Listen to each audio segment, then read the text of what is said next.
Speaking of therapists, you ever wonder why your brain treats sugar like your high school crush? Yeah. Well, coming up, science confirming your brain's ghosting your self-control. This morning, Good Morning Nation. Coming up on today's episode, we've got everything from the hidden dangers lurking in your favorite snacks. Hello, obesity in just 5 days. To exploring why we might all be getting a little bit dumber. Yeah, it's not Dumb and Dumber. It could explain a lot about the recent elections coming up. We're all getting dumber, everybody. Later on center stage, strength versus size. You want to get strong or you want to get jacked? Does getting stronger actually make you bigger, or is that just the gym bros desperately hoping that they're growing? And listen, just a quick reminder, you guys, you got to like, subscribe, and leave a comment here on the show. And remember, this is an R-rated experience, so get the kids out of the room. No, more importantly, get the adults out of the room. Or put the headphones on. And just a reminder, guys, if you're hitting that snooze button, you're 9 minutes behind. And actually, we're talking to a buddy last night. If you're hitting that snooze button twice a morning, you're 18 minutes behind. You're actually a week behind at the end of the year. Think about it, guys. Do the math. Get up. Don't hit the snooze button. It's going to put you behind the guy behind that doesn't. Joining me in the lab this morning, I got my buddy Jon Andersen over there on the left. We got C. Marty Fit joining us from Maryland, the boy wonder, joining us all the way from Maryland. Of course, we got Jimmy on the buttons, and Melissa behind the scenes, making us honest and keeping us rocking and rolling. So listen, let's bring the boys into the room here, Jimmy, and get Johnny up, get Marty up, and check in with the gang. What is up, Mr. Jon Andersen? I made it, man. I made it. I thought it might have been a minute late. The goal is for me to get here and make sure that everything is seamless. But sometimes when the morning routine's a little off, was we're leaving today. It cost me a few minutes, and a few minutes in the morning to get here. So that means a text to you. I was grabbing my coffee and I got the text. Good morning, Cunningham. Good morning, Reinhardt. I see you guys there. Hey, listen, on today's morning loop, we're going to dive deep into the scary truth behind junk food. Oh, Johnny's going to love this one. And hey, here's the question. Can 5 days, Johnny, 5 days really push you to the brink of obesity? And then we're going to get real about something nobody wants to admit: the impact of sexual deprivation on men's health. Yeah, it's a true story. It's more serious than just needing a cold shower. And a little brain teaser coming up later today. Are we actually getting dumber, Johnny? There's some research saying that we're actually getting a little bit dumber. So we're going to get into the loop this morning. Good morning, Holroyd, as well. Johnny, you guys are leaving today or leaving tomorrow? You guys leaving later today, aren't you? We're leaving later today. We're leaving in fucking 2-3 hours. Oh, yeah. Yeah, we're like, yeah. So actually, I got to be out here at 6 today. There you go. Good. Excellent. Yeah, well, hey, I might be out of here at 6 as well. I'm running a little tired this morning. Was that Carter's big hockey game last night? How'd that go? Not good. Uncle Keith, Carter's team lost, and Uncle Keith came home late and had an early morning, so I was double hit, man. I had a loss to deal with, and then I had to wake up this morning early after only a few hours of sleep, so it's kind of like one of those, shit, man, you guys lost and I have to get up super early? The question in that whole thing is, was there a lesson in the loss? Because if there was, there's no problem there. Well, you know what? I hope there was. It's funny you asked that, because I hope there's a lesson in the loss. They shit the bed just like they did last Tuesday, and I said, dude, you guys didn't do anything different from what you did last Tuesday. But I got to tell you this. So Carter's the captain of the team, as you know, and I dropped him a note. He's the captain, Johnny. I dropped him a note. They're going into Game 5 on Thursday. It's one game. The team that wins the whole series, goes to the championship series.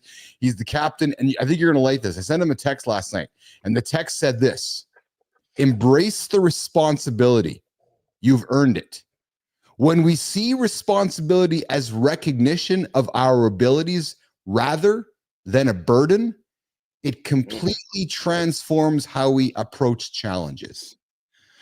Because as a young man, I could see him creating some stress in his world, Johnny, that he had to carry the team on his shoulders, and that there's this burden of being a leader. Because sometimes, Johnny, we feel as leaders there's a burden to be that leader, right? So I said to him, dude, especially if you're a leader of a situation that's not fucking running the way it should.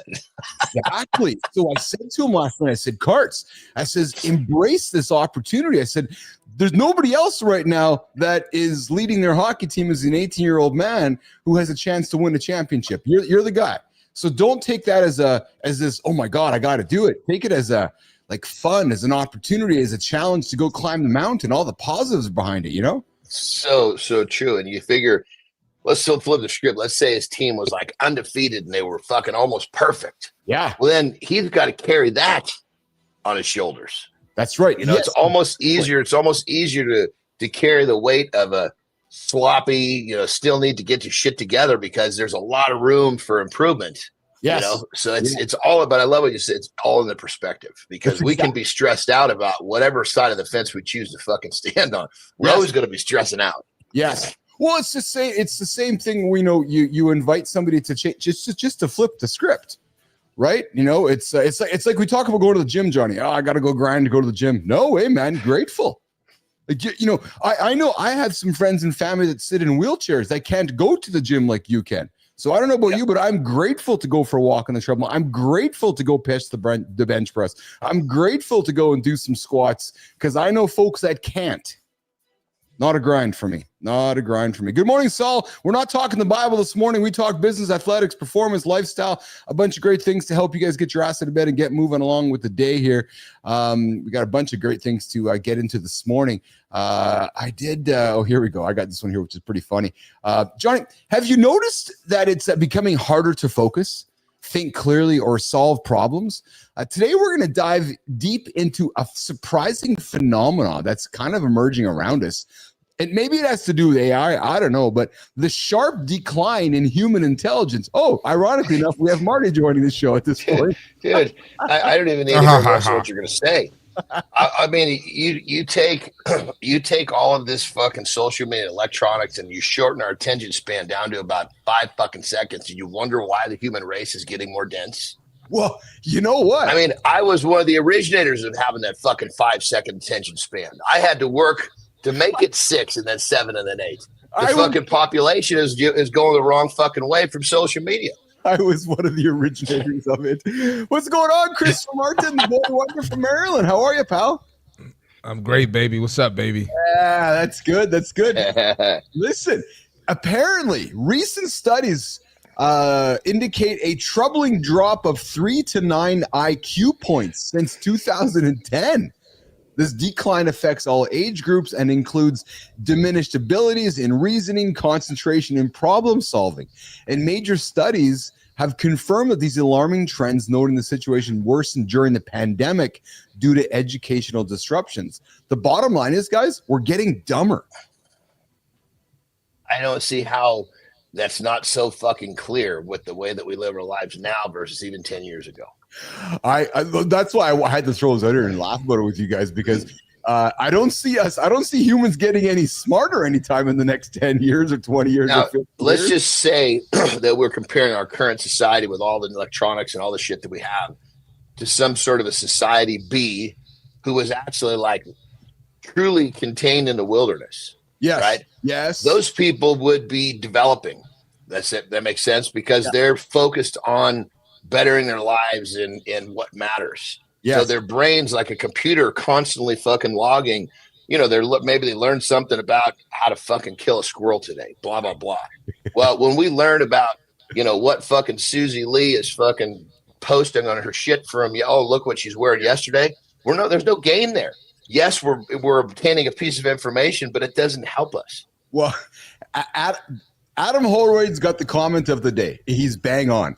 I can see that during COVID, everyone was watching Tiger King, right, Marty? And not doing anything productive. What the fuck is Tiger King? Yeah, I was Johnny. I was going to say it sounds just like take a scroll. It sounds like an animated movie. Is this like The Lion King? Nah. But I was just gonna say, take a scroll on Twitter, and you'll just see how dumb we are. I mean, it's ridiculous, man. It's incredible to me. It's crazy. Tiger King wasn't Tiger King about the liver guy, Marty, the guy who was that? No, Tiger King was about the. No, Tiger King was they literally had a pet tiger. That's right. That's the dude that ended up in jail. Yeah. Oh yeah. Or what? Yeah. Didn't the tiger? What didn't the guy end up like dying or something? I don't know. Ridiculous show, Johnny. Yeah, it's crazy. Yeah, I think the tiger ate him or something. Like some sort of a reality TV scenario. Yeah, it's just a bunch of with tiger owners. We've already spent 40 seconds too much giving it credit. It's just ridiculous. But see, we got dumber. We got dumber. That's exactly why I don't fucking know what it is. Yeah, Johnny, you got dumber too listening to us. Adam Holroyd. Exactly. Adam Holroyd. That's why I only partake in this dumb shit with you guys. Adam is not invited to the lab. We're giving Johnny his dose of dumb shit every day. Adam's uninvited to the lab because you just made us dumber in the last 90 seconds. But listen, several factors seem to be fueling this cognition during downturn. Declining reading habits. Like, when's the last time you guys read a book? Increased screen time, reliance on passive media. And here's something, too, that I found interesting. The environmental pollution. Mercury emissions from coal burning and lifestyle shifts that undermine cognitive development. And the bottom line is people are getting dumber. And here's the recommendation from researchers. Spend more time reading, not on your phone. Why? Because the attention span of reading is going to be as long as you're doing it. Well, and the argument is too many distractions, right? So maybe you want to get a dumb phone or you want to get a book, and you want to try to monitor and limit your passive screen time. And I talk about this all the time. I talk about it with my kids. I don't mind the passive screen time, but there needs to be creative screen time as well. Create, or do puzzles or make stuff, right? So I'm always getting Brookie to make something on her iPad, right? It's one thing to watch it, but go and make something, like making something digital. It's so much more fulfilling. But yeah, I wasn't surprised. You know, we're all getting much dumber. Marty? Can I go on a quick? If you can, I was just going to say, Keith, that's so good. Sorry, Marty. If you can keep social media or screen time to creativity or some sort of business or making money, you've eliminated a huge piece of this fucking problem. Yes, absolutely. Marty? Well, but we need the unproductive people on social media. That's what makes it social media. That's why people make money on social media, because of unproductive motherfuckers. Well, I love it. I embrace it. Yeah, listen, you're bang on. If there's nobody passively watching us, we don't have an audience. Right? Yeah, somebody gotta drop the fries. I just made a fucking video that said, listen, if you like me, cool, let's hang out. If you don't, thank you for fucking tuning up my algorithm. There we go. Exactly. I've fully embraced it. Yes, absolutely. But I was going to say though, this is how I know we're dumb. You could get online. Keith could get online and say, "I love steak," and somebody will say, "Keith Billis hates chicken." That's not what Keith said. Yeah, that's true. There's more that I don't remember that like 10 years ago, but I see that constantly now. You know, it's funny to hear you say that. The media is often blamed because they frame the narrative for a story. Like they'll come into a situation with the story in mind. And I watched it happen yesterday. I just have to rant for a quick second myself. I watched it happen yesterday with the new prime minister of our country that wasn't elected. Yeah. So guys, get this. I live in a democracy. Oh, you're going to love this, boys. Here's a sound clip, Jimmy. I live in a democracy where my prime minister wasn't elected. And I live in a democracy where my prime minister has never even sat in parliament. So the guy just, one day he's like, Johnny, I think I want to be prime minister. You're like, oh yeah, Keith, you want to be prime minister? Yeah, okay. So I'm going to go join the Liberal Party. So when the guy resigns, I get to get the job. So the guy gets the job. Well, we could make jokes for America too, but I'm not going to do that today. But the point is, this press conference and this guy's talking, and the reporter clearly went in with an agenda. That they had this story in their head and they were working on getting Johnny to say two things. Right. And that's the problem with media today, is that they go in with an agenda and I'm like, okay, I got to pepper Johnny with this question. I got to pepper this way, so I can get him to make the soundbite that I want him to make so that I can make my story. There you go. I saw it yesterday with my own eyes. Yeah. That's just how it works. Hey guys, here's something fun. We've talked about this before, but I'm going deeper on it. Have you ever wondered what really happens when men experience prolonged periods without intimacy, without having sex? I thought you were saying are you talking about by yourself or with a willing partner? Probably a little bit of both, because we're going to explore the surprising physical and emotional impacts of sexual inactivity on men's health and well-being. Well, listen, it's not just about protecting your physical health or enhancing emotional stability and nurturing overall life satisfaction. Recently, there's been some research revealing significant physical health impacts linked to low sexual activity. Men experiencing sexual inactivity show higher blood pressure, increased heart disease risk, weakened immune systems, and elevated risks of prostate issues. So this is people that are not having enough sex. That's correct? exactly it, Johnny. It's exactly. We've talked about often on the show about getting people to have more of it because it's going to enhance your cardiovascular health and promotes better circulation. But we're talking today about what happens if you don't have any of it. And John, so if you're not having much sex emotionally, you're going to have prolonged abstinence. It's going to lead to heightened stress, heightened anxiety, depressive symptoms, and reduced self-esteem. Boys. Marty, go ahead. I keep cutting you off, brother. So, that's the first time you ever did that, man. Thank you, Johnny. That's because the last 2 times we both fucking came out of the gate at the same time, and you were so nice to step back for me. Like, number one, I gotta acknowledge. Number 2, I gotta let him go next time. I appreciate it. You're the older guy, so I always let you go first. But we're maturing as a throuple here. We're maturing as a throuple. Yeah.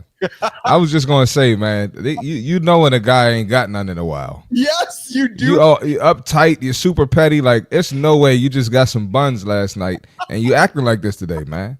So I agree with all this. I think it's all true. I can see it. Yes. Yeah. Well, I gotta put the link back to granted. It's yes. The result or the exhaust is not having sex. And the exhaust of not having sex is what we're talking about. So let's go to those. That's layer 2 and 3. Let's go to layer 1. You're fucking lazy. You're not fucking eating right. You're not fucking exercising. That's why you're no pussy getting motherfucker to begin with. That's why you got all these fucked up symptoms. You know what? Anybody disagree? I don't disagree at all. No. They say it's weird because like it'll put you to sleep. But then you want to fucking go make some money or you want to be productive or do something. I know me. I'd be ready. I'm usually wide awake after. That's just me. That's just after having sex, or if we're not having sex, we have reduced production of vital hormones like oxytocin and our endorphins, right? Essential for mood regulation and emotional connection. And here's the other thing too, guys. We talked about it just a couple moments ago. Sleep quality can also decline without the hormonal release associated with sexual intimacy. So, gentlemen, the bottom line is this. We've talked about it before. Positively have more sex, you're going to live longer. If you're not having enough sex, you're dying quicker, period. If you're not having enough sex, your sleep quality sucks, your relationship sucks, you're probably not happy, you're more miserable, and you're all bunged up. And like I had a guest on my show a number of months back on Live in the Lab, Dr. Jon Andersen, there is this truth around post-nut clarity. Johnny, Marty, after we have our release, we're clear. True story. Just fucking squirt. You just fucking squirt the anxiety right out. That's yeah, okay. All right. I know. I like that. I mean, usually he didn't quite know what to say. That was good. I was gonna say usually squirt isn't associated with men, but yeah, that's your answer. Right? I guess we'll be male squirters today. Well, we gotta have fun with the lingo. Otherwise, it doesn't show the same. You know what I mean? You're right. I wasn't ready for that one. I was dragging a little this morning here, but no more. Amy Reiner, there's a lot of power, responsibility in telling stories. I got you there, kid. You're bang on. There is a lot of power, responsibility in telling stories. All right, do the accountability checking. We're going to come back, keep the show rolling here. Guys, listen, you ever feel like you're checking the boxes but not actually moving forward? Listen, that's not a lack of effort. It's probably just a lack of alignment. Think about that for a second. Doing more isn't the answer if it's not moving you closer to your goals. We always talk about moving equals momentum, but not if that momentum keeps you in quicksand. No way, baby. When that happens, it's time to reassess where your time and your energy is actually going. Because here's the thing, fulfillment doesn't come from just staying busy. No, it comes from doing what actually matters consistently. And that takes accountability. The point of this show, the point of our conversations, because without it, those goals stay ideas instead of action. And the momentum dies the moment things get uncomfortable. You keep moving, but never in the direction that counts. And listen, I'm going to invite you to make a real commitment to yourself today, not tomorrow, not someday, that magical day on the calendar.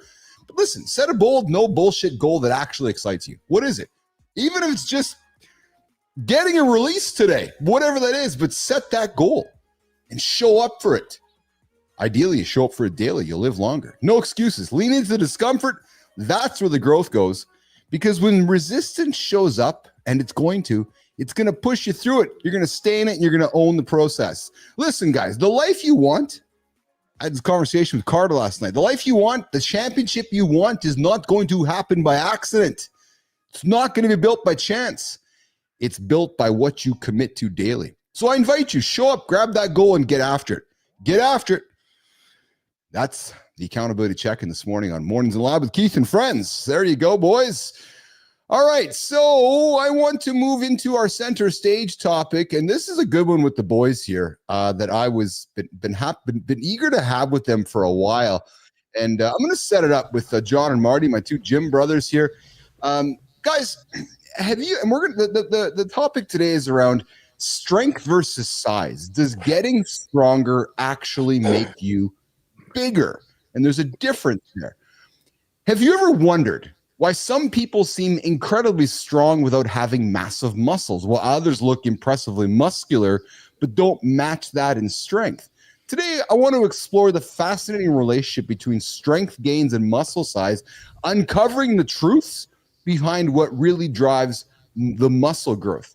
Now, Jon, Marty, understanding the difference between building strength and growing muscle can completely transform your fitness approach, helping you achieve specific goals. So whether you're aiming for power, aesthetics, or both, this knowledge can significantly boost your results. Before I get to the research, a question for both you guys. When somebody's coming to you, Johnny, or somebody's coming to you, Marty, is it often, I want to get stronger, I want to lose weight, or can I be both? My perception is there's often a confusion, which is strength versus size, that they are different. Boys? Well, I mean, they're if you really get down deep in this, there is. Yes. But generally speaking, someone is going to get bigger and stronger at the same time on the surface. You know, and most people, they're asking for, let's get big and strong. But now let's look at it's the highest level. You got an Olympic lifter, maybe even some power lifters. These are little fucking dudes. I mean, they look in great fucking shape, but they are easily 2 to 3 times stronger than they appear to be. Oh, tell me. Well, it's because they train for strength. They don't want to get big because they'll fucking go into the next weight class. So they need their muscles to be strong, not big. There's going to be some big that accompanies the strong. But if you're focused on the strong, you can make those muscle fibers really. Like I learned this actually it was in the strength world. Yeah. There was a guy, Mikhail Koklyev. He was actually one of their super heavyweight lifters. He came to Strongman. And I remember talking to him and his coach, and I learned so much. This was like 2003 or 4. Yeah. And they were just explaining how when he came to Strongman, they weren't worried about they were worried about getting big and strong, as to where when he was in his weightlifting career, they were trying to keep him from going into that super heavyweight class. Once he went into the super heavyweight class, there's not so much of a concern of getting bigger because there's no weight class involved. But anyway, it's long and short of it, you absolutely can get strong. Like there's power lifters that can squat 1,000 pounds. And you look at their legs and they're big, but they're not what you would think 1,000-pound leg would look like. Now, bodybuilder, he doesn't train for strength. He trains for size. Yeah. His legs look like he squat 2,000 pounds, but he's squatting 600. That's like I was far stronger in my strength career, but I looked far stronger in my bodybuilding career. This is fascinating to me. Marty? Yeah, no, I think and me coming from the athletic world, we highly focus on strength, right? When you playing basketball, you didn't want size unless you were too scrawny. It didn't make sense to get too big. Yep. And a lot of times with our big men, we will bulk them up. Obviously, you got to defend the rim. You're in the paint. Yes, but in the paint, baby. All in the paint, hard in the paint. Yeah. But So even for myself, I just focus on strength. I don't really care about size. I just want to remain athletic. Like I got the High Rocks next week. Yes. And to do stuff like that, I don't need to be, super big. I just need to be capable. Yeah. Well, it's interesting because what caught me on this topic was I was watching, I follow Lane Norton on his socials, and I saw him doing some powerlifting stuff. And we've seen Lane. He's not a massive man. but he is strong. Like I've seen. Well, there you go. He's a perfect example. He's trained for strength. He's been a power lifter. Yes, right? and and he's in. Keep in mind, until you're 308 and above, you're worried about a weight class. Interesting. So when I dug into this, so the research reveals that strength and muscle size, though interconnected, are distinct adaptations. Strength involves the ability to exert force, driven heavily by neural adaptions such as increased motor unit recruitment and improved motor neuron firing rates. But then muscle hypertrophy, on the other hand, focuses on enlarging muscle fibers, involving both myofibril growth and so forth. Now, these both can happen independently, explaining why individuals, you said, Johnny, the best, that they can become stronger without significant muscle growth, particularly in the early stages of training. And this also links back to food too, doesn't it? I think real quick on that level, it's not only early, but you have to understand how to train to get stronger, not bigger. Oh yeah. That makes sense. Yeah, it's your methodology. It's like if you're training like a bodybuilder to get big muscles, that's what you're going to get. If you're training more like a performance lifter, you're going to use those routines. You're going to get more of that. Well, go ahead, Marty.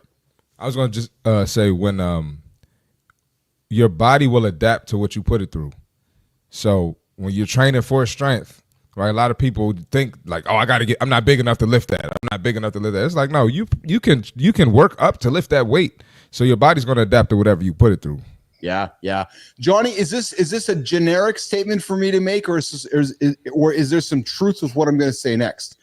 For strength, you want to focus on higher intensity, lower reps, and longer rest periods. For muscle size, you want to prioritize moderate intensity, higher reps, and shorter rest intervals, emphasizing trainer volume and progressive overload. Is there truth to that, Johnny? I would say, without going into a rabbit hole that most people won't understand, you summarize that pretty fucking well. Yes, yeah. And I'll use some of my own. Because going down deeper into this, your knowledge base has to be pretty fucking good. It'd be like going into an advanced French class. If you're just learning French and you go into an advanced class, the language is too complex for you to understand. Right. So I think from the standpoint of the general person, what you said is a pretty fucking solid thing to pass along to them. When I started training with AJ, and AJ really had me focusing on powerlifting and strength, and I was getting quite strong. And I've talked about this before in the show. What I learned during that, though, was the food that I was eating, and I was getting strong, but I wasn't getting the aesthetic appearance I wanted because I wasn't doing the right things. You follow me there, Johnny? Well, keep in mind, I think it's from the standpoint of you could use a powerlifting routine and have a diet to look the way you want to. I get you. Okay. If the diet is, we didn't even touch on the diet. If the diet's not in fucking place, you're not going to build big or strong muscle. It doesn't fucking matter. Let's go there for a second. You're right, because the diet is 98% of this whole thing. That's true. Yeah, it's fucking huge. I mean, literally, I always say 75% is more than that, but people think you're fucking crazy if you tell them more. It's more. Yeah. But you could use I deal with all the time. I have powerlifters come to me all the time. Keep in mind, most people think you can't build muscle and drop body fat, or you can't get stronger and drop body fat at the same time. So these guys come to me, they want to drop a weight class. What happens is they start powerlifting, they start drifting up in weight classes, and these fuckers get to 308. Now it's unlimited. There's no fucking upper end to that. Well, that's not good for a person who's been trying to watch his intake so he doesn't go to the next class for the last fucking 10 years. So they blow up like fucking blimps, and they're like, fuck, I just need to get some of this fat off me, but not lose strength. And I'm like, let me see what your diet looks like. I take a look at their diet, and I can tell you right away. I say, look, we're going to drop fucking weight, and you're going to get fucking stronger. And so I've taken so many powerlifters that have come to me. We put them back. We've dropped a weight class, and their totals have gone up. Interesting. Largely because it's the diet that will shed that fat. And if their diet is poor enough when they're doing their training, I can create a diet that is better enough to the point where they'll get stronger and lose that body fat. Now, if their diet's fucking nails, it's going to be difficult to have a drastic change on both sides of the fence. Yeah. I love now, Marty, go ahead, brother. I was going to say, so with powerlifters, a lot of people act like powerlifters can just eat whatever they want. you know, because of the energy, the carbs. Yeah. You don't want to feel like you're starving when you go up there. But I'm hearing a different take. This is actually my first time hearing this take, Johnny, when it comes to powerlifters actually cutting fat and having. Well, because you're thinking about like if we walk down just any major city street and we ask 1,000 people, are powerlifters fat? They're probably all going to say yes. Because generally speaking, powerlifter doesn't give a shit if he's fat. He cares if he lifts the weight, and he'll be the first one to tell you. Yes. Well, that was, that was in a time when we believed that weight moves weight, which it does to a certain extent. But next thing you know, you got guys coming in like, God, there was this fucking phenom came as a kid, Larry Wheels. Yeah. Just fucking unbelievably strong and not fucking fat. And so we see enough of these people come along and we realize, okay, yeah, we can be fucking jacked and fucking set world records. And that's now as time goes forward, it's just there's too much evidence around for fat powerlifters to argue the fact that they can have both. Yep. That's interesting. So so what you're saying, Marty, very true, because it's the way, 30 years ago, if you're not in powerlifting, then you really wouldn't understand this movement, because it's only been the last 5-10 years tops. I go back 30, go ahead. I go back to Lane Norton, and I was watching. Like he's not a fat man. He's totally, because he understands he understands how the shit fucking works. Yeah, and clearly the food going into his body is the fuel to create the strength. Now he's not like I don't think I've never seen him with his shirt off, but I don't think he's jacked and ripped up like you, Johnny. But I see how much he can lift, and that is powered by the fuel going into his body. Point blank. Well, let's talk about fuel. See, the old traditional power lifter, Marty, what you're referring was, he's eating fucking pizzas. He's looking purely at caloric intake. Go. Yes. But see, here's the problem. You can take in 10,000 calories that don't fucking matter to the body. Right? Or you could take in, you could take in 10,000 calories of shit. Yeah. And get one reaction from the body. You could take in 5,000 calories of exactly what the body needs to perform what you want it to do, and you're going to get a completely different response. But back in the day, it was just I need calories. They didn't understand that there's different quality of the calories. Yeah. Remember, guys, knowledge is power. Embrace what makes sense for your body and your ambitions, and listen, go after those fitness goals and get after it. Until next time, stay strong, stay inspired, and just be curious about what your goals are before you sit down with your trainer. All right, guys, good discussion on that one. I like that. Hey, listen, are you winning but miserable? We got 3 ways to reclaim your joy after Marty's fit tip. Marty, let's get after it. I got to roll after 2. All right, you get after it, pal. Yep. All right, let's get it. We got the fitness tip for today. So I did a post yesterday. I'm not sure if Keith saw it or anyone else who follows me. But basically it said that men are 3 times more likely to become obese if they're married. And I know I'm young. I know I'm not married. I kind of hit on this point yesterday, right? But I've trained a lot of married men, and they've opened up to me. So I'm just going to give my perspective on why that is and what we can do to prevent that. So one reason, financial responsibilities increase. So a lot of times guys work more hours, understandable. You're putting more time at work, you might be a little more stressed, understandable. But remember, when you're picking up a responsibility like that, you are the priority.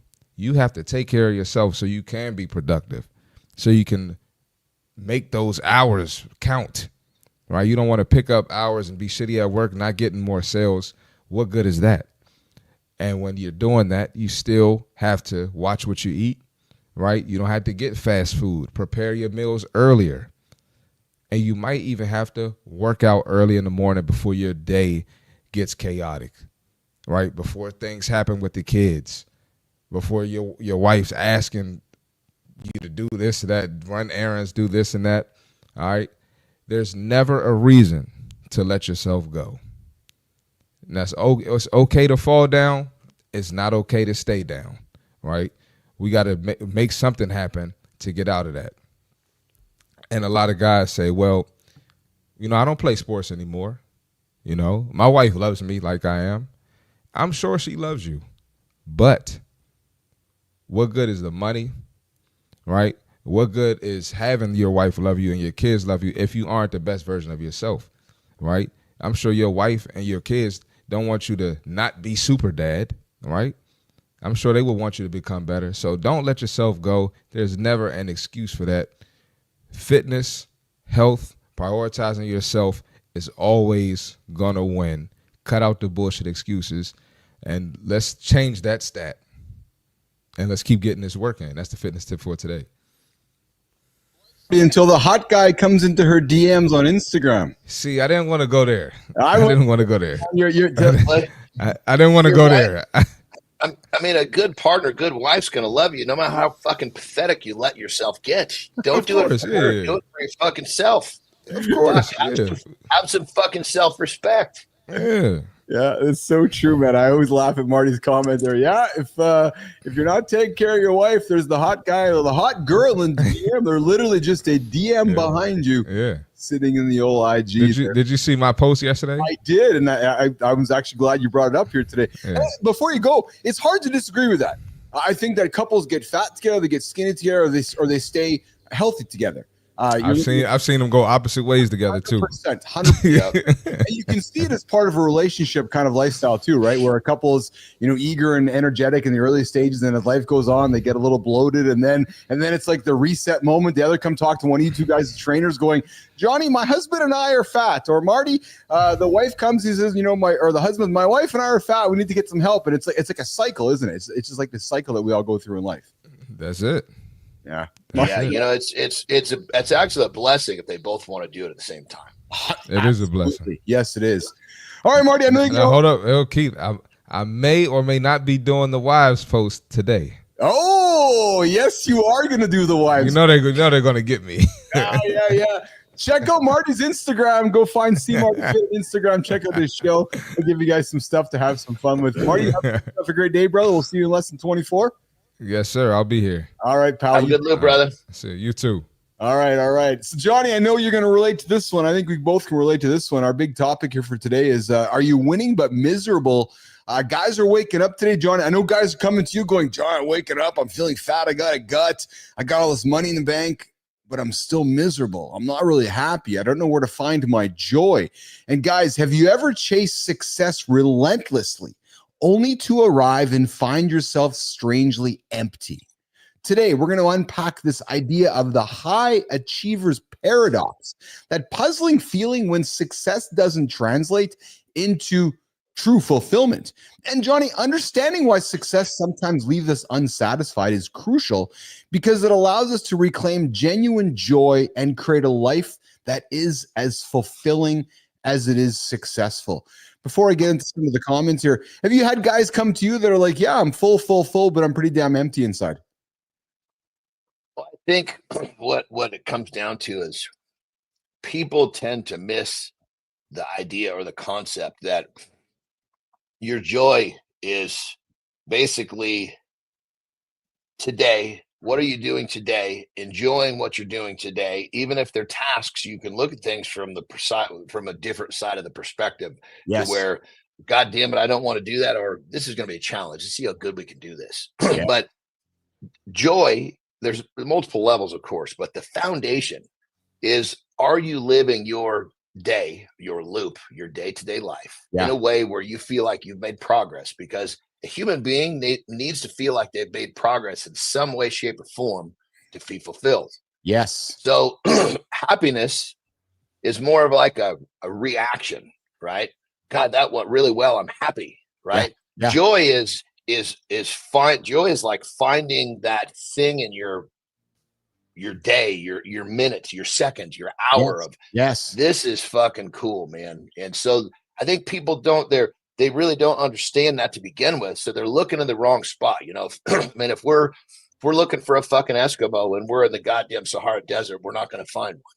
Yeah, very, very true. Well, and listen, and I thought you would relate to this as well, as we've talked before about addiction challenges and our love for getting dopamine hits. But listen, the research is showing that high achievers, and I'd suggest you're one, I'm one, often experience this idea, John, of hedonic like hedonism, hedonic adaptation, where happiness from success is temporary.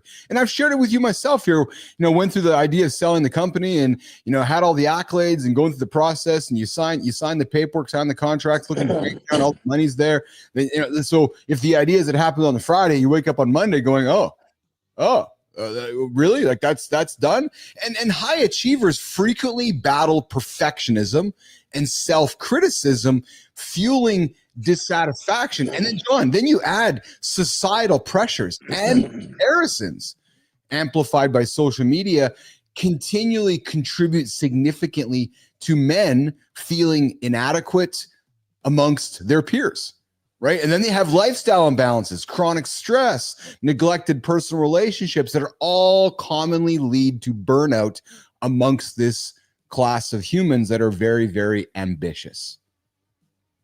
I think there's so many layers to this, and I think people they got to separate the layers, like with business or with some sort of achievement, there's tons of fulfillment and happiness there, but it's a reaction from an action, right? Yes. So you got to continue to repeat that action to keep getting that reaction. As to where, when you start looking at, it's a state of mind. You look at you have grateful thoughts. You see the fact that you're doing these things every day that, you could say, fuck, this sucks. Or you could go, God damn, well, you know what? If I look at this just right, this has got its own little fucking angle of fun or interest or whatever it is. So I think joy is much more of a state of mind to get started than people understand. You can't, it's really difficult to find joy if you are looking at the world as the glass is half empty. Joy is an interesting world. We got Josh Vernon joining us here. Johnny, good. What's shaking, Josh? Josh joining us from Massachusetts. Just keep making yourself better each day. Toss the comparisons aside if you can. I love it. That's that getting a little bit better, making progress every day. That goes such a long way. That's right. And so what we might want to, the takeaway from this is to overcome this paradox. What I would invite our listeners to do is try these 2 actionable steps. Regularly practice gratitude. And I'll be honest with you, Johnny, I was tired this morning. My brain, we've shared each other personally how our brains go on fire and they send us in a fucking backwards direction. My brain was not firing very well this morning. So I was counting. I was using your method. I was doing yoga and I was counting in. And I was counting in through gratitude, right? Acknowledging the achievements and reflecting on how far that we've come, not just how far I need to go. It's easy to keep thinking about, oh man, fuck, that mountaintop is way, way, way up there. I don't know how I'm going to get there.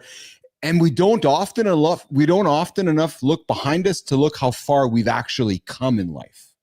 Yeah. On that level, brother, check this out. So I can't remember who it was that I was listening to, but I listened to, a lot of people who, it's like the same things that we talk about and I believe and practice. And so I can't remember who, I probably remember when I'm in the middle of this, but anyway, he said, look, don't make this so complicated, which to me, I'm like, fuck, okay, I'm listening now. Ears up for Johnny. Is leaning. Yeah. It's like your reticular activating system is very easy to send in motion, but you got to talk to it. Yeah. So I'm like, fuck, okay. So he said, listen, he goes, just try this. Just repeat to yourself. It's going to be a good day. It's going to be a good day. Just repeat that for a little while. Yes. So I was like, well, fuck, I got a place that I can put that in my day. And if it works, it'll show me some fruit real fucking quickly, which is right out of bed. Yes. It took me a couple of days to kind of get myself triggered. Now, like the last couple of days, I've actually said it to myself 3-4 times before I got to turn my alarm off. So it's the first fucking thing that's in my head. Right. Yeah. And I got to say, dude, fuck. As much as I had a hard time thinking it was going to work, it fucking works. Well, because you're convincing your brain that it's going to be a good day. Because it's that whole idea of telling yourself something enough times, you start to believe it. It's the same thing with lying, right? Well, check this out. So move in that direction. But think like this. The reticular activating system is designed to pick out what's important to you. Yeah. So if you're thinking, oh, fuck, I got this problem today, and you're thinking about these problems, your reticular activating system thinks, well, that's important because he's thinking about it. Versus it's going to be a good day. All of a sudden I start thinking about fuck my workout. I start thinking about this fun trip we're taking. All of a sudden, all of my reticular activating system is going out and it's finding the parts of my day that are easily, checked as good. Yes. Right? Yes. So rather than having a series of thoughts coming in that would be other than good, let's call it bad. Now I've got these thoughts coming in that, look, this is it's pretty fucking crazy. All you've got to do is tell when you tell your reticular activating system, which is basically repeating shit. Yeah. It picks it up. It's like the car example. If you really fucking like some car, like, fuck, I love that car. You keep saying, God damn, look at that fucking car. You're going to see those motherfuckers everywhere because your reticular activating system knows it's important to you. That's right. It's going to be a good day. It's going to be a good day today. God, it's going to be a good day today. Next thing you know, bam, you're picking all that shit out. Yeah. So guys, if you find yourself winning, but you're still miserable, again, these couple actionable steps for you is, practice that gratitude. And then maybe Johnny talked about this here the last couple minutes, but it's redefining success based on personal values and passions, not based on external validation and not based on societal expectations. And Josh Vernon jumps back in with, when you compare, it kills you, right? So if you can find a way to redefine your success, you're going to have a much more joyful day instead of that day chasing for something you don't know what might not be there. Even comparing yourself to yourself can fuck you up. Oh, yeah. Yeah, isn't that true? You say to yourself, oh, I'm 53. I don't feel this way like I was 46. No, that was 7 years ago, brother. Life has gone on. You can't compare yourself to what you were in the past, right? So, all right, listen, let's do the lifestyle tip. And Johnny, did you grow up as a Doors fan? Did you like the Doors at all? I can't say I disliked them, but it was, so I had two older brothers three, but two that really introduced me to music when I was young. One was more of a Pink Floyd guy. So he would have been listening to the Doors. Yeah. And the other one was more of it was the disco era. The other one, he was more like, I'm trying to think, I can't even think of the names, but the Gap Band and stuff like that. So I got exposed to all types of music. So I would say, I can't say I was really a fan, but I liked all types of music, and the Doors definitely fit into that. Well, we don't have Jory here today because Jory's got some busy travel, so we don't have the protein break today, but I do have something for you. Jim Morrison is alive, and he's living in Syracuse, New York. That's the hook. Coming back after the lifestyle tip with Jon Andersen.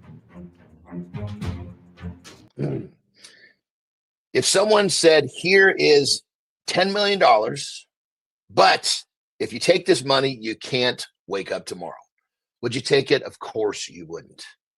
Well, think about that. That means that you're holding something of major fucking value, which is tomorrow morning. So get rid of all the negative shit. Stop thinking about all, look at how blessed you are to have another shot today and tomorrow for that matter. It's all a perspective. You can wake up and be all bent out of shape and think about all of your problems, and you're going to get more of those. Or you can wake up realizing how lucky you are and how happy you are. You've got another day to do what it is you want to do. And once you start to reframe your mind that you are value like that, it's very easy to start thinking, man, I guess maybe I should be grateful for the fact that I get to do this again today. I guess I should be grateful I'm going to wake up again tomorrow. And once you have that shift, you're going to start to see your world differently.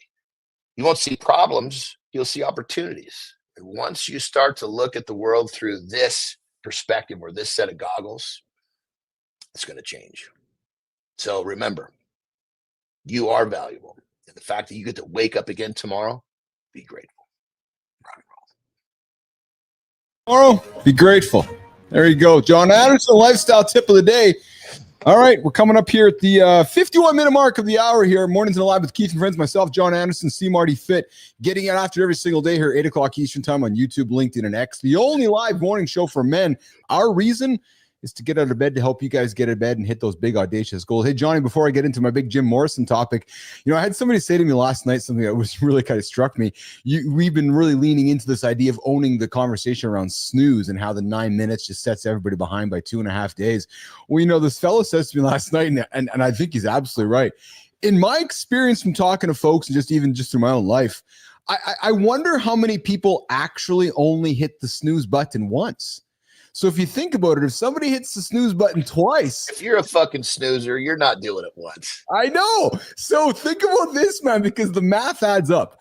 You hit that snooze button twice at 18 minutes a day. You start doing that math over the year. You're 5 days behind the guy who never hit it once. So nobody ever can complain about not having time.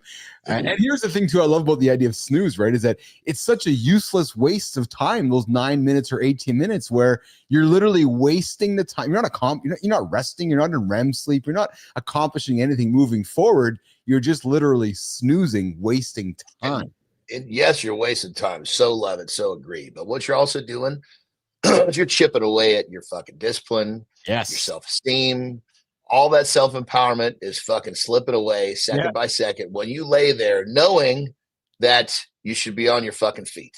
Yes. It's like when you're not supposed to do something, you're doing it anyway, that fucks us up deep down.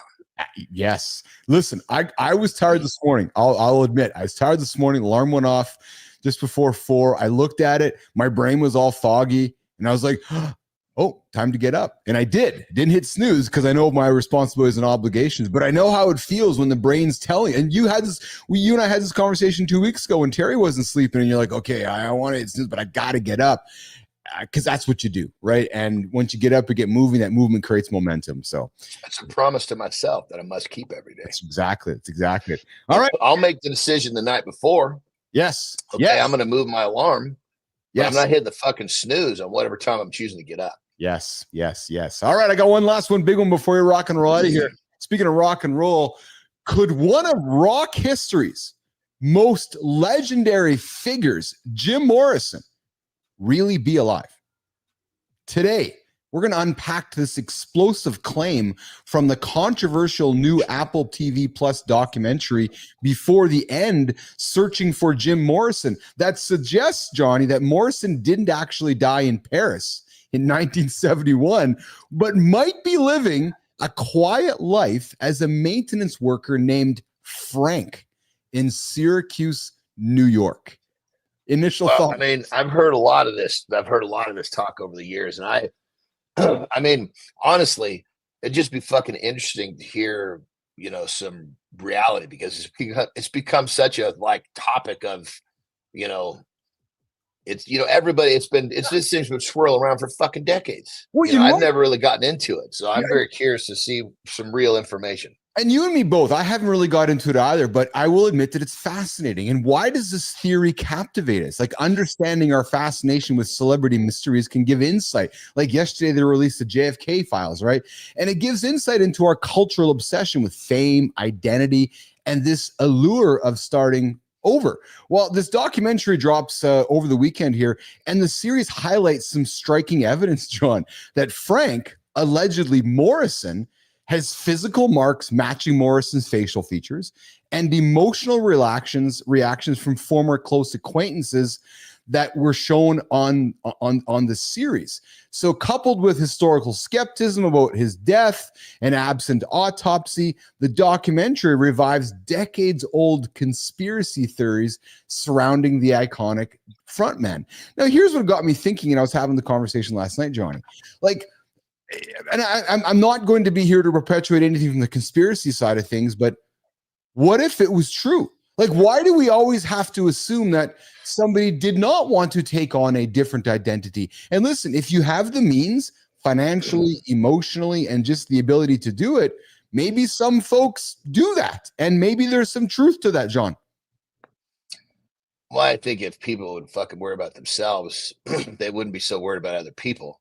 Now, if you're some sort of if you're a reporter and this is your job, I get it.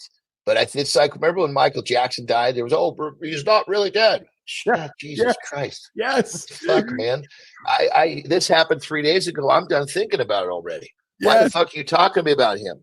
You know, he was the best fucking artist ever. I'm gonna leave it there. What I found, so here's where my skepticism comes to life as I wrap up this segment with you, is that the dude who did this is a massive fan of the Doors, 39 or 40 years, and he's been researching this whole documentary to get to this story, which creates the curiosity in my head that if you have, it's like a hypothesis, John, that your hypothesis is that he's alive. I'm going to suspect that you're going to create the story to end with what? That he's alive, or at least create enough curiosity that somebody's alive. So I thought that it was, again, just a pop cultural type hook. I saw the headline last night. We're of the same demographic where we grew up with this debate. Is he alive or is he dead? Is Elvis alive? Is Elvis dead? Is Michael Jackson alive? Is Jim Morrison alive or dead? Well, apparently coming up this weekend in culture, we are going to hear that Jim Morrison apparently is alive, living in Syracuse, New York, under the name of Frank. Yeah, there you go, Johnny. but I mean, so this is really just nothing more than somebody else saying that it's not like this has been literally proven and documented. It's just a dude digging around. That's yes, and he's created a documentary on. He's sold it, and off he goes here. So well, good for him. I'm glad the fact that he sold it. Yeah, well, yeah. He took a passion and monetized it. Good for him. That's it. Hey, I know you got to go in 2 minutes here, but quickly, have you ever I found this one quite fascinating as well, because people don't understand how quickly it can go sideways. Have you ever thought that just a few days of indulgence couldn't possibly hurt? Recent research has uncovered startling evidence, Johnny, that consuming junk food for as little as 5 days can set you on the path towards obesity and serious metabolic changes just by going for 5 days. Dude, I think it's probably less than that. Yeah. Because here's the thing, like this, you say metabolic change, right? Let's break that down. Yeah. Metabolism is like a fire. Yes. Right. And so we know that to have a good fire, we need good, dry, combustible wood. Right. Yes. So let's just say that someone's eating well. They're eating whole foods. And their fire is like a big fucking bonfire. Right. And because they've been feeding it so well. Right. All of a sudden, somehow, some way, whoever's putting the fucking wood on there starts throwing literally big pieces of plastic on it. It's not wood. It'll burn, but it's going to fucking stink. It's going to burn really fucking slow, and the fire is going to die. That's the metabolic change. That can fucking happen really fucking quickly. Yeah. 5 days is, I mean, Jesus Christ. You can slow your metabolism down from eating poorly. I would venture to say probably inside of a day if you're really fucking if you're putting some effort into it. What I'm going to add to this, Cosmic Vision, I see your comment there. Congratulations on just turning 41. Then I see you posting videos of being over 40. That's what we talk about, brother. You are in our audience, Cosmic. Our audience, our community is correct with you being in that demographic. But listen, Johnny, to confirm what you just said, some recent findings from the University of Tübingen demonstrate how just 5 days of junk food consumption, an extra 1,500 calories daily, can trigger metabolic disruptions, significantly increasing liver fat, impairing glucose metabolism, even without immediate weight gain. So that's so perfect. So what they're talking about, I'm talking about slowing down the metabolism. That's step one. Yeah. They're talking about, okay, what's the fucking exhaust? What's the actual shit they're talking about consequence of that. Yes. So the process can start right away, but inside 5 days, it sounds like now they're actually proving that the body is actually starting to show negativity from it, which you're gonna love this, because equally alarming, Johnny, is how quickly junk food impairs insulin sensitivity in the brain, specifically in the hypothalamus, which plays a critical role in appetite control and energy regulation. This disruption can have lasting consequences, laying the groundwork for obesity and other metabolic diseases. And some of the most obviously harmful junk foods include the highly processed foods, trans fats, and so forth. And even artificial sweeteners, once considered a healthy alternative, can disrupt the gut bacteria, negatively affecting the gut-brain axis. So guys, here are some practical steps to protect yourself. be aware of reducing your intake of highly processed foods and just start making those small, consistent dietary changes. But we talk about it often on the show. Eat good, whole, healthy foods. But research is showing us now, you just take a Monday to Friday sequence. Johnny, I'm going on vacation for a week. I'm going to eat unlimited.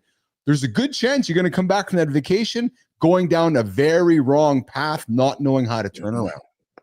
Science is telling you. And I mean, it's 100%. You put yourself, that's the fucking kiss of death. People get down the wrong path and they can't fucking slow it down. Yes. But I think the idea behind this would be, you know, like people say, oh, I'm going to go on vacation. I'm going to do this. I'm going to eat this way.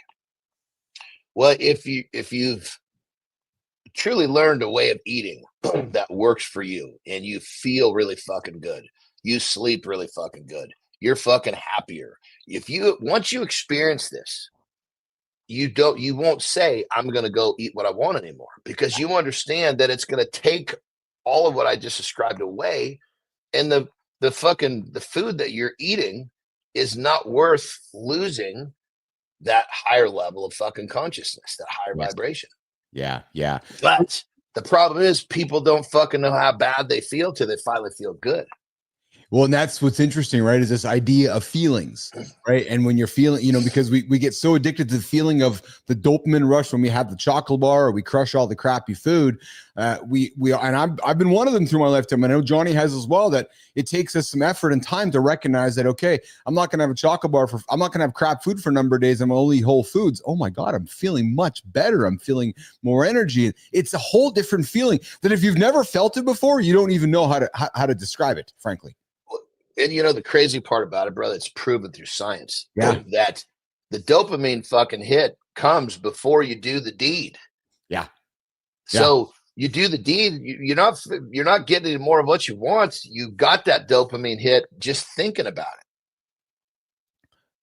Yeah, that's why you know, in my brain I'll, you know, walk through the bakery and ask and tell myself nothing's going to taste as good as I'm feeling right now, right? Because I've been down that path of how it feels after you crush all that shit, and then you mentally beat yourself up. We talked about it before. You get into the fridge, you ate a bunch of shit, or the pantry, and you're like, oh man, what did I just do? Right? So guys, remember, every choice matters, especially when it comes to your health. You have the power to reclaim that control over your diet and overall wellness. I invite you to make some healthier choices today. All right. I know Johnny's got to rock and roll. He's got his road trip coming up. Me and Jimmy are going to wrap up the show here over the next 25 minutes or so. And then we'll get to the community corner. John, when are you guys leaving? Here soon? Yeah, literally 8 o'clock, 2 hours. Is Sarah still sleeping? Is she up? She should be up moving around. So I'm going to get my training in. Yeah. And yes, we're going to make kind of a fun trip of it. So we've got, we're going to stop for lunch. It's, you know, we're going to kind of go to the back roads. So we're going to be off in these kind of little mountainy towns. So it's going to be fun. That's fun, man. You do those behind the scenes, like those back road trips that are not off the beaten path. That's the fun stuff for me. Yeah, for sure. Yeah. We're basically, we know that we've got our lunch stop picked. And then depending on how the trip's going, we have 2 different possible destinations where we'll stop for the night.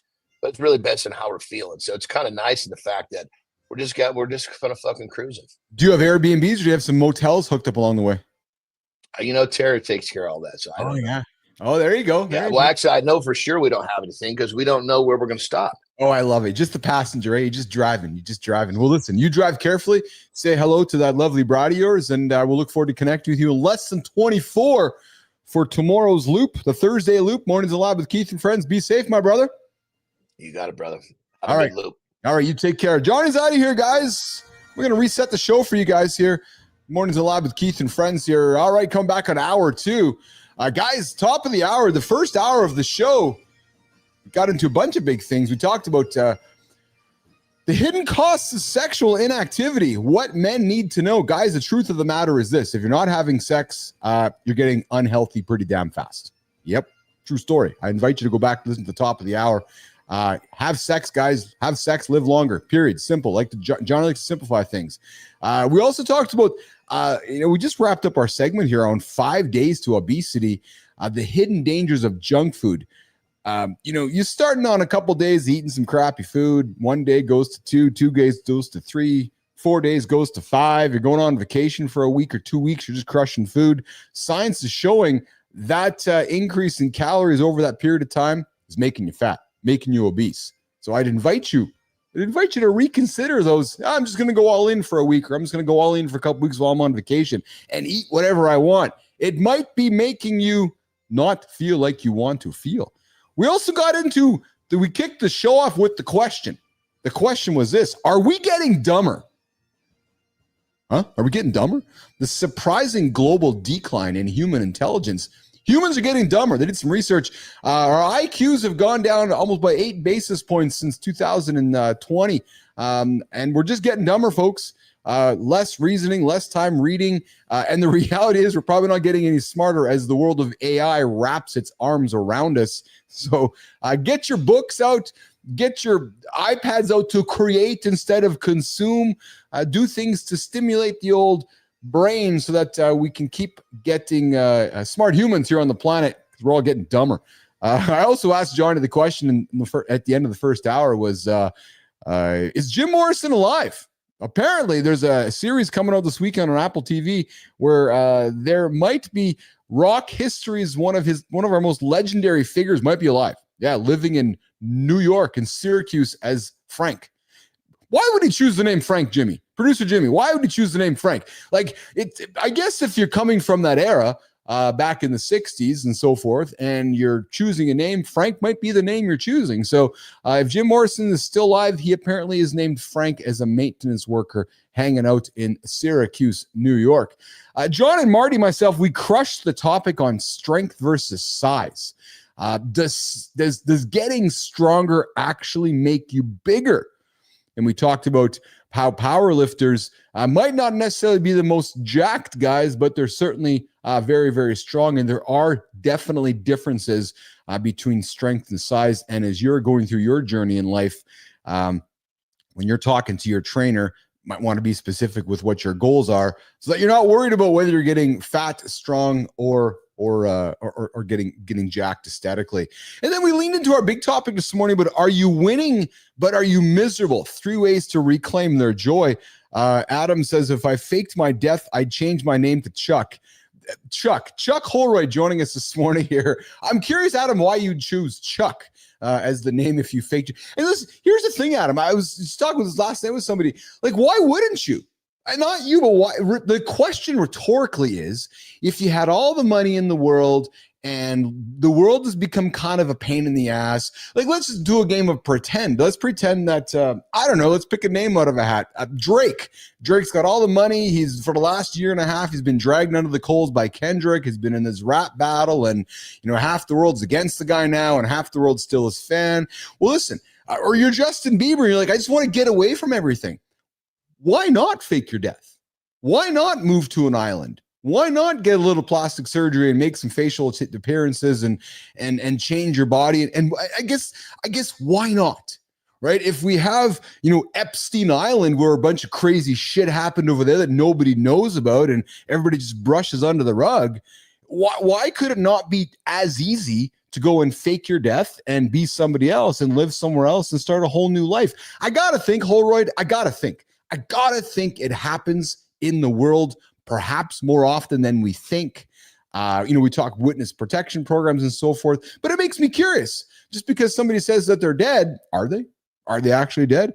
And yeah, and Adam is like, the question is, can I collect my own life insurance? Well, I guess, Adam, what you might want to be doing is you might want to be setting up that policy to make Chuck the beneficiary.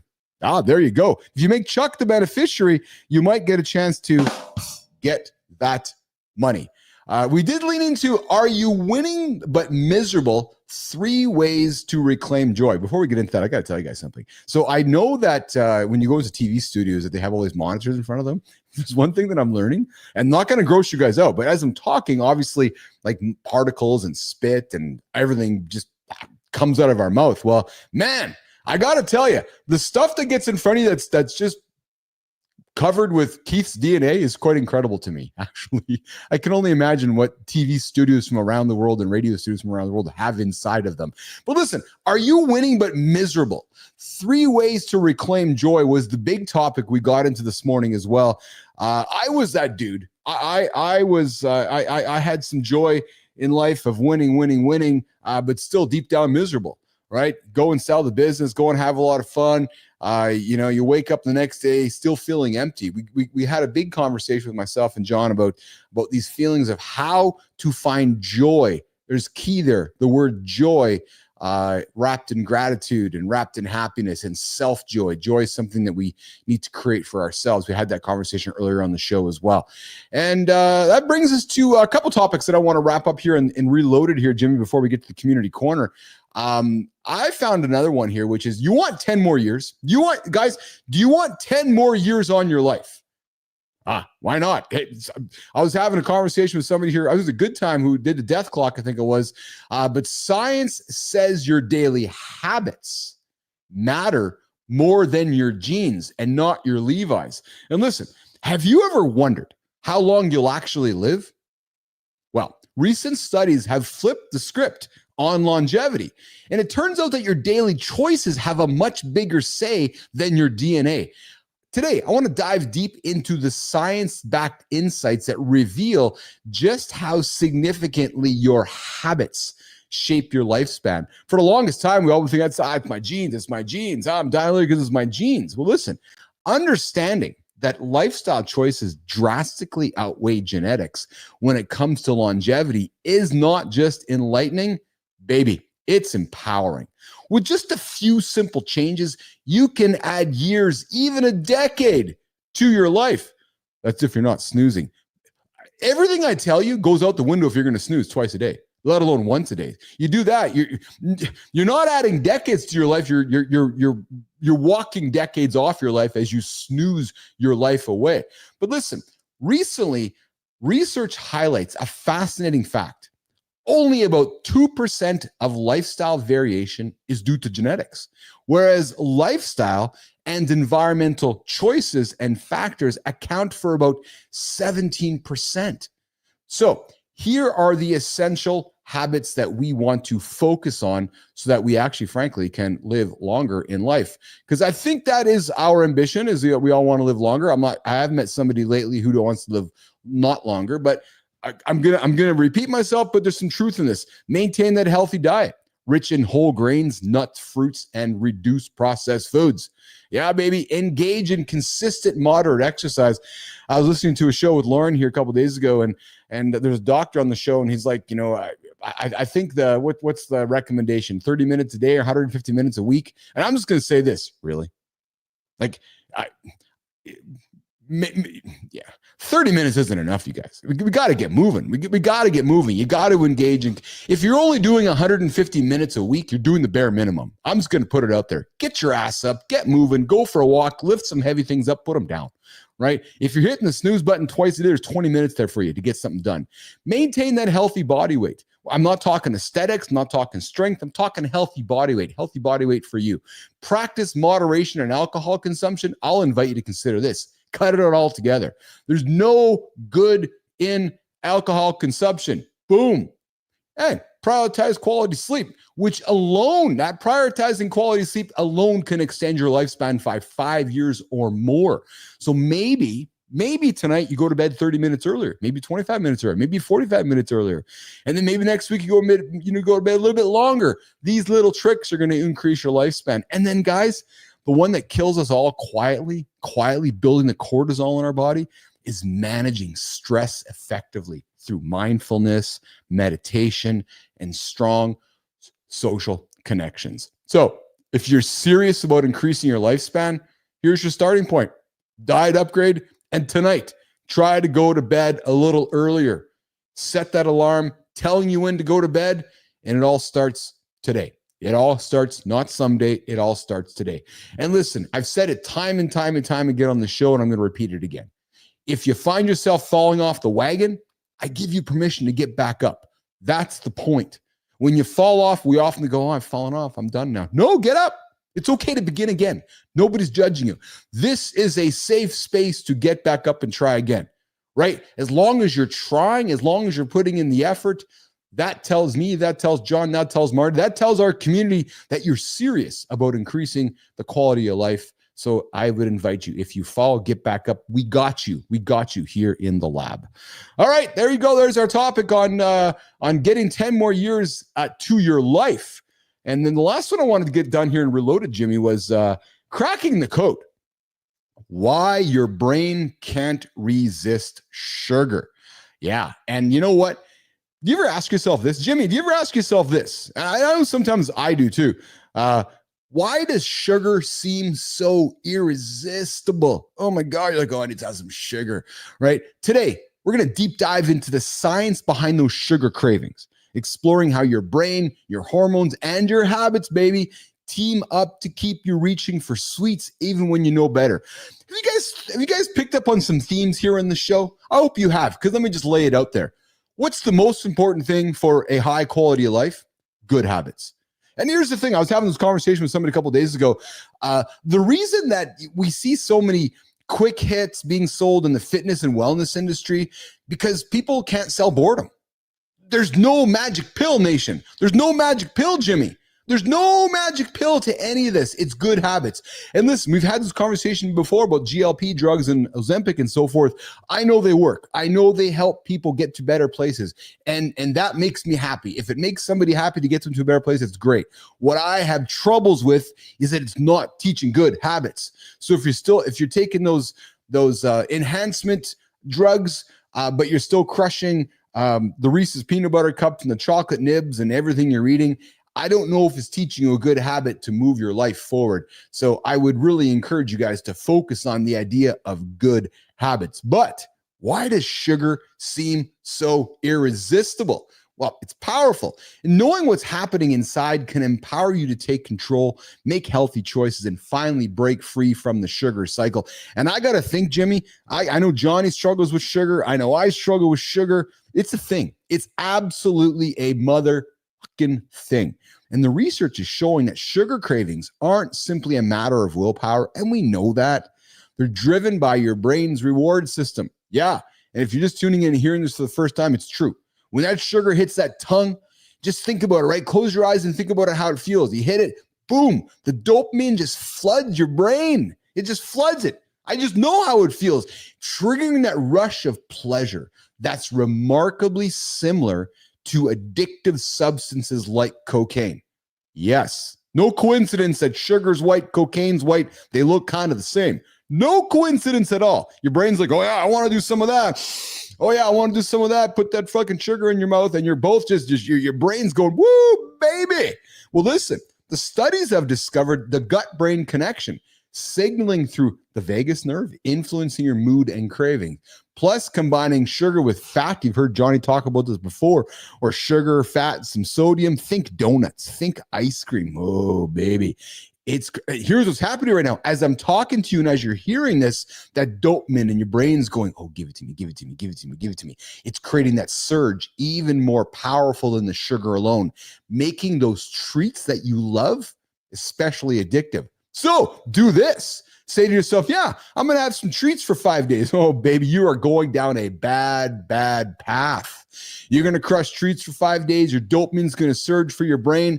And you might be tickling on the edge of obesity after 5 days. Why? Because your brain's going, yeah, I like this. Let's keep doing it, right? And hormones, they also play a big role. The sugar consumption spikes your levels of ghrelin, the hunger hormone, intensifying your cravings and leaving you stuck in a cycle of highs and crashes.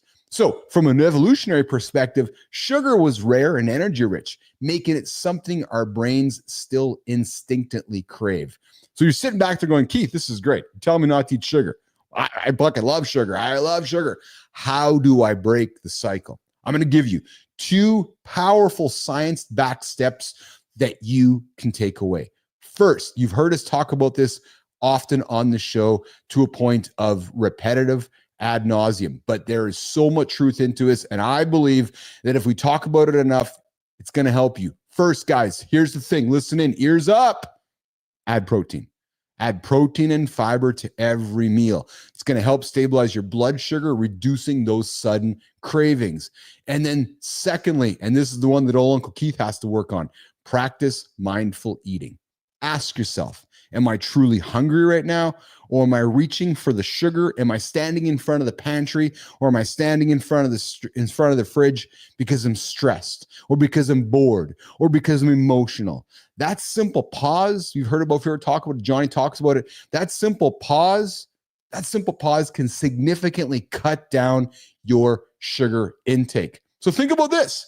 When was the last time you craved sugar the most? Ask yourself this. And then ask yourself this. Were you truly hungry, or was it something else that was driving that desire? Guys, I battle it.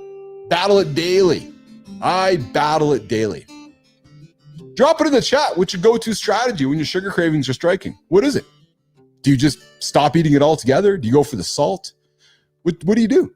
I'd love to hear from you guys. Love to hear what you guys do to battle sugar. Or maybe you just accept it. Maybe you just accept it, you embrace it, and maybe you've empowered yourself to crush the sugar. Because listen, those cravings, they don't control you. No. Well, they do. Yeah. There's the addiction side of it, right? But understanding the science behind that sweet tooth maybe gives you the ability or the freedom to reclaim control and choose consciously and just feel your life with intention, not impulse. So guys, I invite you to think about it as you go through your day today and you're standing in front of the pantry or standing in front of the fridge. Are you hungry? Or is your brain thinking that you're hungry because you're going, I'm craving the sweets, I'm craving the sweets, I'm craving the sweets.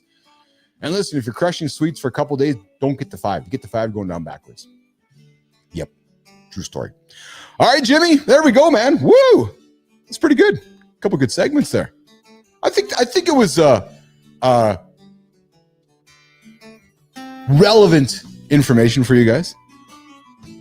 We got Adam Holroyd coming in with, I made some, Jimmy. Holroyd, you did it, eh? I made some of John's pickled eggs the other night. They have to sit for a couple days, but we will see. Depending on how they turn out that night, might be a new snack going forward. Holroyd, I want to hear about it, brother. So I'm thinking that you did you make pickled eggs? Like you took the pickle juice and threw the eggs in there? I don't know. Me and pickled eggs don't work well together. So I'm really encouraged and intrigued to hear about your experience with the pickled eggs. Or did you, or were they the beet eggs? I saw Johnny put some eggs in like the beet juice and made them beet eggs. I don't know, man, but I'm encouraged to hear how this goes for you. And I try to make my eggs as much of a snack as possible. Yeah, no beets in mine. Good for you, brother. Well, I'm excited to hear how this goes for you, pal. You come and you let us know how it goes. All right, Jim, let's get the creator spotlight, community corner. I'm pulling up our linked dinner. Yeah. Oh, there we go. We're celebrating this one today. Oh, I like this one. This is a good one here. Good job. Good job, Melissa. This is a good creator we're going to celebrate this morning. Listen, if you ever feel like your body is working against you, we've just been talking about it for the last hour, chasing sugar habits, trying to fix bad habits. But listen, you eat clean, you work out, you try to sleep more. You try. But the fatigue, the brain fog, and those gut issues, they don't budge. You're like, oh man, it's not budging. Doctors run tests, everything looks normal. But you don't feel normal. You still feel like something's off. Well, the person we're going to celebrate this morning knows this firsthand. She had the high status career. Yeah, she did. She's like, yeah, I had the high status career. The fast-paced startup life. But inside, we talk about this idea of are you winning but miserable? But inside, she was drained. She was anxious and completely out of sync. So you know what she did, nation? She walked away. She's like, ah, fuck it, I'm walking away. Not just from a job, but from the toxic cycle keeping her and frankly millions of others sick and sluggish and stuck. Now, this creator is a leading voice in deep cellular healing, helping people detox the right way. Jimmy, this morning, Mornings in the Lab with Keith and Friends is excited. I like this one. Excited to celebrate. Jimmy, let's get after it. We're going to celebrate Megan Swidler. Yes, Megan. Megan, we are celebrating you today. I'm happy about this one. Listen, parasites, heavy metals, mold, endocrine disruptors, the hidden toxins wrecking energy, metabolism, and hormones. Megan has become a leading voice in the deep cellular healing and helping people detox the right way. And I got to tell you guys, I follow her content. I enjoy her content. She just doesn't talk about it. Megan lives it. So listen, if you're tired of quick fixes and actually want to feel better long-term, I invite you, check out Megan Swidler on LinkedIn. Megan's the one to follow. Megan's the one to connect with. You find her there, you're going to learn how to cleanse for real and start feeling like yourself again. And I know that I saw Megan did a trip over to Hawaii, a solo trip, and we had some back and forth conversation.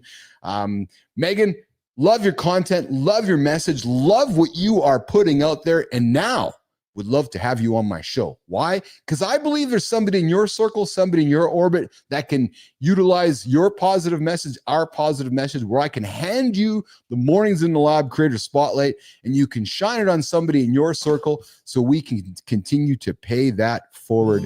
Megan Swidler. All right, Megan, that's good. Jimmy, that's a good one, man. Megan Swidler, there you go. She's on LinkedIn there. I invite you guys to check her out. If you're feeling, if you want to look better long-term, feel better. If you want to feel better long-term, Megan is the one to connect with. Okay, we are going to move the conversation over to Substack now. The other platform where we spend our time creating, building audience, building community.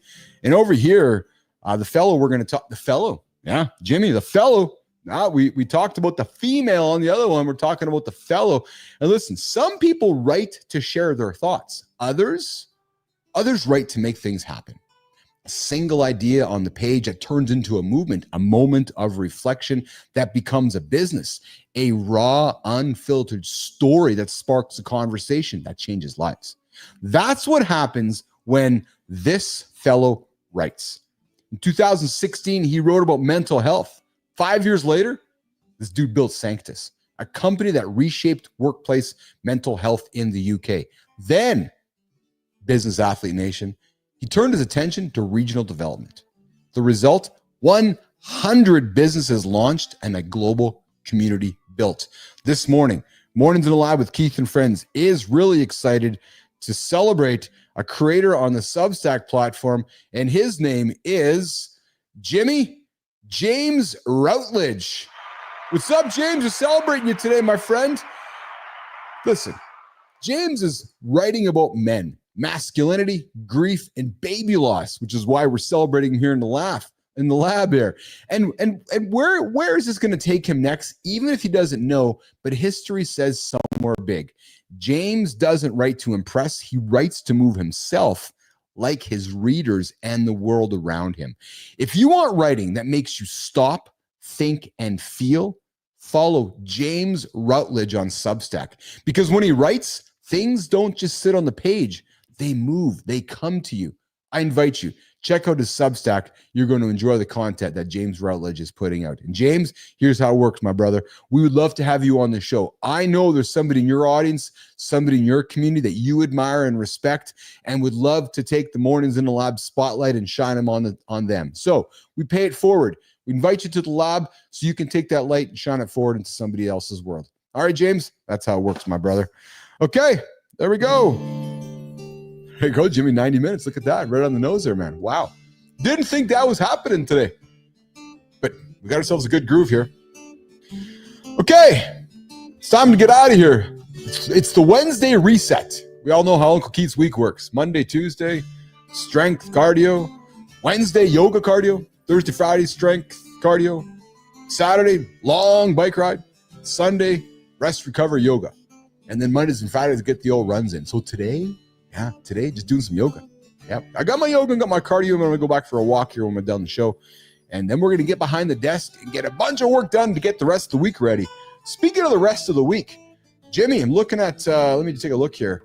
Tomorrow we are going to, and probably a nap too, Jimmy's like, maybe, I don't know. I got a lot to do today, so maybe we'll grab a nap today, but we'll see. Tomorrow we're going to dig back into imposter syndrome. Yeah, how authenticity transformed my career. And, you're seeing it continue to come alive every single day on this show, this power, this idea, this concept, the reality of authenticity. So that's tomorrow's show about imposter syndrome. And if I'm looking at some of the conversations we have prepped for tomorrow, let me have a quick peek here. We'll have AJ join us for our Mind Fuel segment.